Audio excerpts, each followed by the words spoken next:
Hello everybody, welcome back. Today we are looking at the Todd McFarlane Spawn Violator. This was the first one he did, I believe. This is back in the 90s.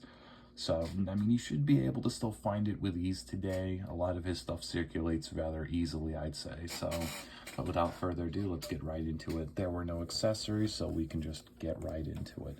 Starting off with, I would say, what is the most important part of any Violator figure? The face. The face is beautifully done and well represents the character very accurately. Now, again, I did essentially review this figure, except, well, he just had cyber augments instead. So this is mostly the same figure, but still, really cool to have, I'd say, regardless. So, you know, he's still got the cool bugoid eyes, sort of skull, sunken in face, over-exaggerated, I love it, and the jaw, just beautiful. Now, I will say the jaw on mine's a little funky looking because it fell out of the figure's face immediately when I opened him out of the box about 9-ish years ago, and I eventually had to glue in his bottom teeth here because they just wouldn't stick in for the life of them.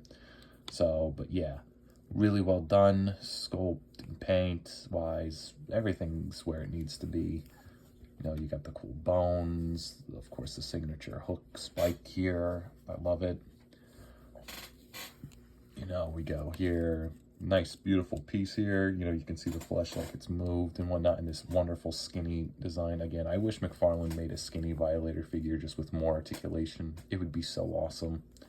But of course he doesn't do it because, you know, I don't know, he's got to be like allergic to money or something. He can absolutely make a bunch of variants of Batman, but he cannot make a skinny, scrawny Spawn figure with actual articulation.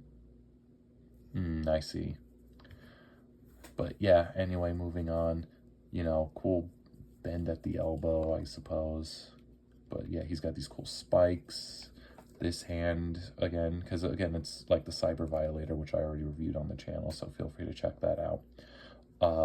You know, cool spikes, whatnot on his fingers. Go here, elongated arm with this. This is more for like helping him stand, to be honest. So, but yeah, another reaching out hand. You know, the back, really well done. I do love the design of the Violator. Again, he's one of my favorite comic book villains, so really well done. Cool legs, you know, very skinny and scrawny. Now again, because most of these older McFarlane figures are pretty much statues, just with bits of articulation. They're already pre-sculpted, so this one's supposed to be in more of a crouching position, whereas this foot's in a more standing straight position. So, but yeah, really well done. Paint's well done. Everything well done, I'd say. With articulation, his jaw's on a hinge here. Really well done. Swivel at the arms. Again, no pin joints or anything like, well, no, that's not really a pin, but like no, you know, ball joints or anything like that. You're only going to get forward and back motions with everything. A bend at this elbow, swivel at the hand, but due to the pre-sculpted like nature of this, you're not going to be able to move it very far because it's going to interfere with the sculpt. Same thing goes for this arm too. It's just another swivel, no bend at the elbow, but a hinge at the wrist so you can get it to go up and down.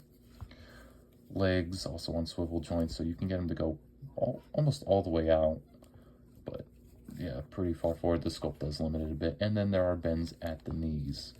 So all in all, what do I say?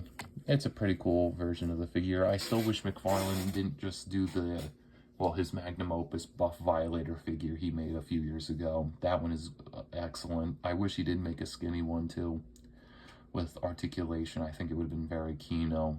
But yeah, pretty solid, well around, you know, not much to talk about, but what there is really well done, I'd say. So, and like I said, it floats around freely on the internet, so if you're interested, just type it in, you might be able to find it. So yeah, with that said, thank you all for watching. I'll see you in the next video. Bye.